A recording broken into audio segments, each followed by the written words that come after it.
Race allows us to build bridges across communities, get people working together.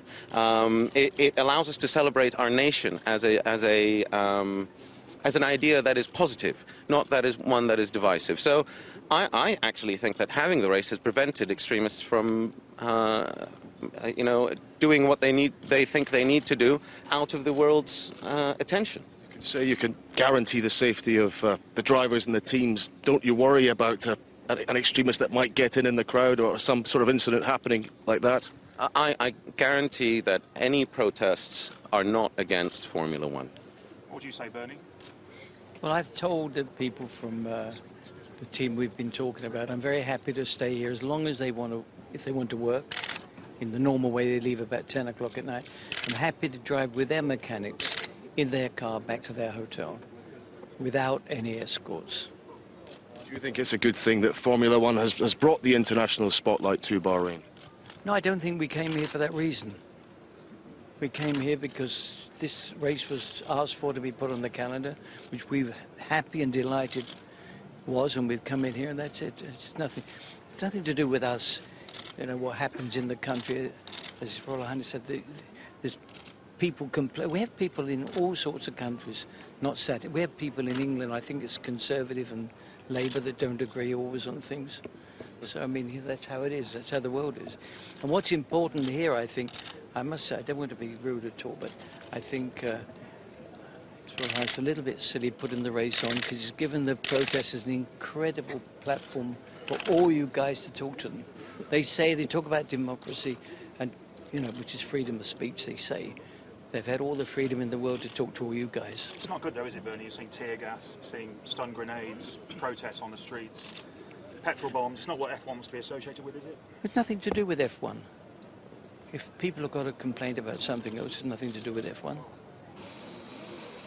Were there some media who were not allowed to come in the country? Is it true? That's not my decision, but you would have to ask the government on that point. I personally feel that anyone who wants to come to the country should come. If the race goes ahead and there are protests, do you think it'll be a decision you might regret? No, I am very confident that protests, which will happen at some point, there's a demonstration today, is part of the political process in any country. So why should we be any different? Why should our openness relative to our neighbours be used against us? I think it's part of the political fabric of this country. And the race is the race, and we are here to celebrate that, and frankly, I'm here to go racing.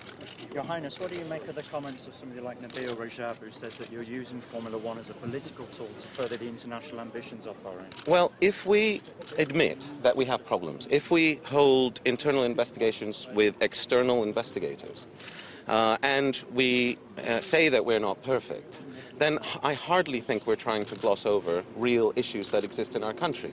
What we're trying to do is to use any positive event for the benefit of our people and our nation. And I will not be ashamed about that at all.